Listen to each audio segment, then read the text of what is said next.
secret, which was issued by the State Ministry of Justice and addressed to the Chief Judge of the state. We have Dr. Kaj Ononuju here. Let me take it away from there, Dr. Kaj. The state government have said that the step was initiated because of those peace deals that were called by the communities, that the communities were the ones that were involved in the peace deal, not the state government. What the state government only did was, when those bandits, because of the peace deal, released 1,000 persons, according to them, as part of that peace deal, the state government had to make that initiative to release maybe some of their own as well. And they said it is not different. According to what they said, it occurs to what happened during war periods where fighting groups exchange prisoners. Do you see that as the same thing? Criminal swap. Prisoners. All right, we'll try and connect with Dr. Kaj again. All right, okay. These are the issues. When the Katsina State Government, Katsina rather, is saying prisoner exchange to happen. Okay. Is this the same thing? It's how does it, amount to the same thing? There are victims here. Yeah. There are victims here and there are perpetrators. You cannot equate them and put them on the same level. How do you do that? Let's check if Dr. Kaj. Dr. Kaj, are you with us, sir? Yes, I am with you. Okay, yeah. The state government said what they have done is not different from what happened during war periods where opposing side or warring sides do have prisoner swap. You don't think they have a point here? When did Katsina State Government become the Ministry of Defense? It's a war. So when did, that's what you ask. These are collaborators. These are states that should be targeted by the federal government if Tinubu's administration was strong enough. This is the #1 state collaborating complicitly with these terrorists. But because Tinubu is weak, that's why these things are happening. How can you, during a war period, the Federal Ministry of Defense has this policy to guide and direct, suddenly from nowhere, Fulani politicians from Katsina also want to impose their own policy on the Federal Ministry of Defense? Whoever have heard of such nonsense before? That's because the presidency is weak in organizing a reaction to the Fulani crisis. So no matter how you try to stay on top of it to deal with it, Fulani politicians will try to undermine the federal government. Don't forget, it was the same people who, when we said, guide this place because we have actionable intelligence that there's going to be terrorism in Kebbi State, they made a phone call, told soldiers to leave the place, and the place was stormed. So those patrons, those financiers of terrorism are still in government, and that's what you're now seeing in Katsina. Oh, okay. How can Katsina State Government be preempted? The Federal Ministry of Defense. Who told you they can do that? Dr. Kaj. Who told you the Katsina government can let me quickly add this. The commissioner said the repentant bandits, and I need our viewers to pay attention to this as well. The commissioner said the repentant bandits had released about 1,000 persons during the peace deal, and that the release of the 70 detained persons was like a prisoner exchange. And he continued to say, for example, in Safana local government area, the repentant bandits released 36 persons. In Kurfi, they released 42 persons. I had to mention it because it seems like areas you are familiar with. They released 42 persons in Sabwa. They released 310 persons in Faskari. They released 36 persons in Damusa. They released 60 persons in Malufashi, in Musawa, in Matasu, in Dutsima, in Jibia, in Bakuri, and they all released people. And the commissioner added that in the world over, everyone knows that after a war is fought, they are usually prisoner exchanges. If we take Nigeria, for example, during the Civil War, many persons were set free and exchanged between the Nigerian side and the Biafran side. If you look at the issue of Boko Haram, prisoners were also released after an agreement was reached. Even the Chibok girls that were released also saw some Boko Haram members who were in prisons set free too. Both warring groups are prisoners they set free for each other. And he added that what the Ministry of Justice and the High Court did not violate existing laws in the country and that anyone not satisfied can always go to the court to seek redress. That is the position of the state government. Dr. Carr.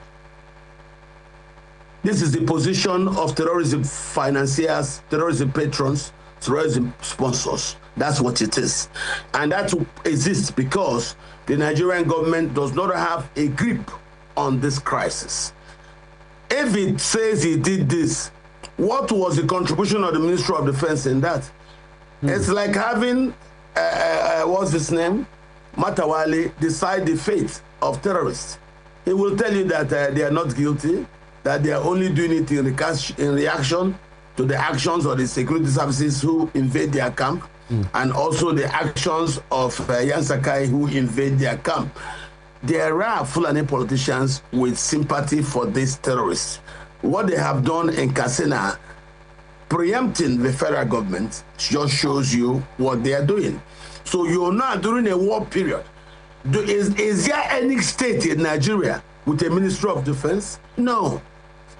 The Department of War only exists one in the country.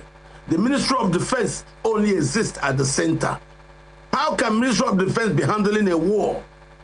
And then Katsina State Government is now formulating its own internal policies in regards to that war. How? Where in Nigeria does that happen? So you are saying they don't have the capacity. You are saying they don't have the capacity to do that.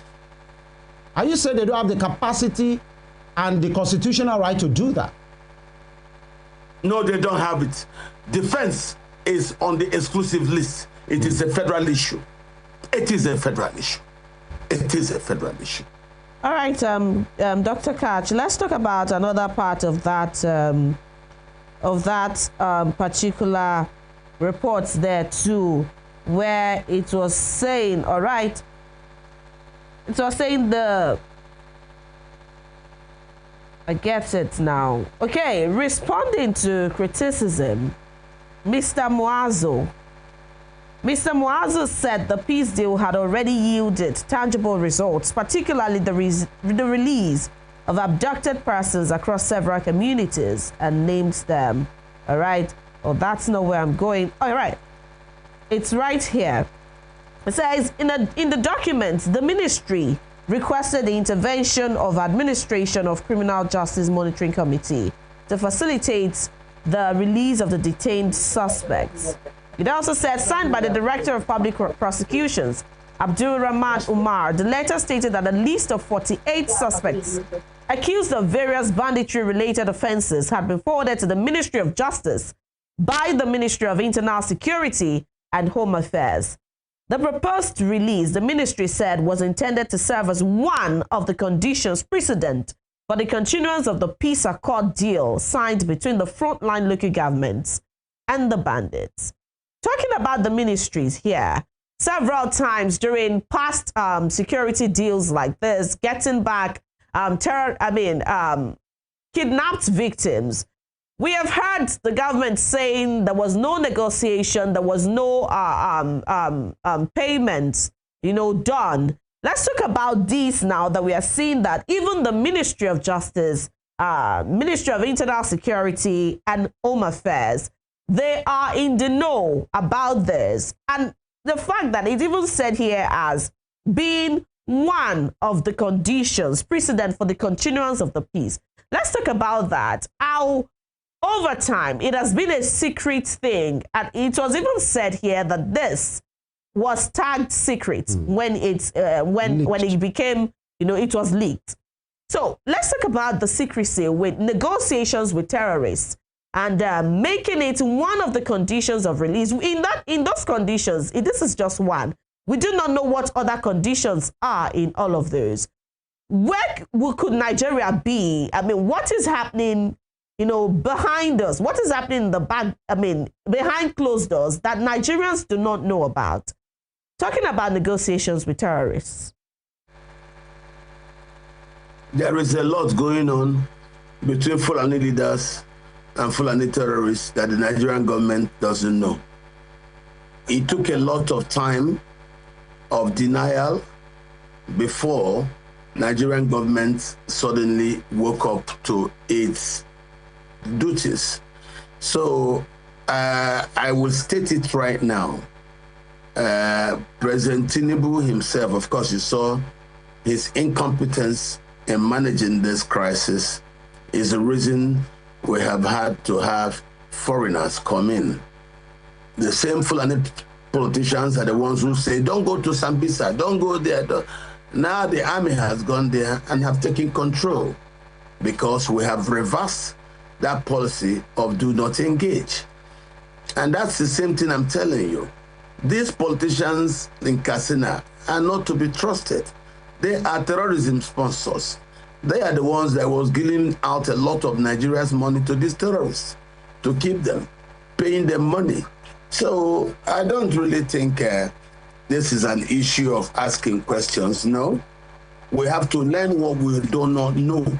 And a lot of what we do not know is that a lot of politicians in the north are in bed with these terrorists, and they are using these terrorists for what they are using them for. It is now that they have seen that due to the intervention of the international community, the Nigerian government is beginning to change its acceptance level of their connivance and complicity in funding and promoting terrorism across northern Nigeria.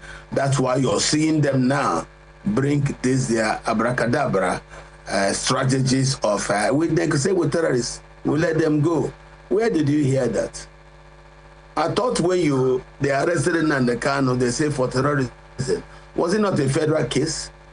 When did it become a state case? Why didn't they allow the Abia state government to do that case? Why is this terrorism case not being dealt by Katsina State? Can't you see we have multiple double standard arrangements in different parts of the country, and it's not very going to order go well for the country. So that simply tells you that the country was doing a policy initiated by these politicians under Buhari, but that policy is now falling apart, and that's why you're seeing this kind of unorganized response from Katsina State Government. Katsina State Government is in bed with terrorists. Katsina State Government is looking for a way to loosen itself of its deep bed manners with terrorism. It has gone to bed long time with terrorism. It is the one state where the governor agrees with the aims of President Buhari to merge the terrorists with the normal society. And they achieved a lot of it. Handed over 20 of East 34 local governments to terrorists, forcing the world to say, no, this is a disgrace. It cannot be acceptable. And the rest, they say, is history. Yes. But before we go today, I'd like to ask you, can this decision be reversed? Because we learned that the president gets security report. Yes, it can be reversed. Of the country. Yes, and there can hardly be a move of this magnitude without the National Security Advisor knowing. How do we conduct that? You think there will be a move like this that had a secret letter that was leaked by the media, and this is still going on? Because you said maybe the federal government are not aware. Can the NSA claim innocence on this matter? That's number one. And what can the Nigerian state do? Can it be reversed? Of course, every decision taken in bad faith can be reversed in terms, because when governments deal in terms of national security, they don't follow laws. So issues of national security and the act of releasing terrorists for them to go freely, why are you holding people you call terrorists from the south in prisons, and people you call terrorists from the north, state governments and local governments are allowed to release them? Doesn't that tell you that something is very fishy about what we're being told?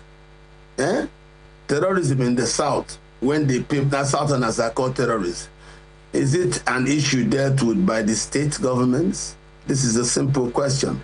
So why is terrorism, when talked about in Katsina State, it's not a case to be decided by local governments and the state governments? And you're asking about National Security Advisor. No. Everybody who has something I cannot speak about. With the event you saw in Kwara and Kogi areas, where he now came out to support the Fulani Miyete Allah people who are actually banned in America, indicted in the United States, that he now gave them permission to carry automatic weapons. Where have you ever heard that vigilantes giving permission to carry automatic weapons? So that discredits the National Security Advisor, and since then I don't take his word seriously. All right. We are in a fix, we are in a problem, and that's for Tinubu to wake up and start dealing with the country. He's not yet woken up, he's not yet started governing. He's just following wherever he hears the sound of the gun. Boah, he runs there. Boah, he runs there. Those things that make sense. All right, Dr. Let's Koch. get some real government. Honorable Public Affairs Analyst, and of course the Director General of the Heritage Center. Thank you for your time and your take this morning, as always. Thank you for having me. Thank you. Of course, definitely. Yeah. It is our nation. There won't be any time that we will shy away from speaking truth, especially issues of security. Either we are this part of the divide, at the other side of the divide. This is our nation. We should do right. All right, so that's the size of the program this morning, dear viewer. Thank you for joining us for the penultimate installment of Morning Spring on Western Spring Television today. Let's do this again tomorrow, where we call it a wrap for the week. My name is Timitope Ajijolaoluwaola. All right, and I am Femi Ojo. Thank you to everyone that has been part of the show, the production team. And let me use this moment to tell the boys, the Super Eagles boys, chin up. Better days are ahead. Yeah. Just make it count with the third place, match, so that at least we can have a takeaway from that. When the bronze will taste like gold, if there's anything like that. See you tomorrow, God willing.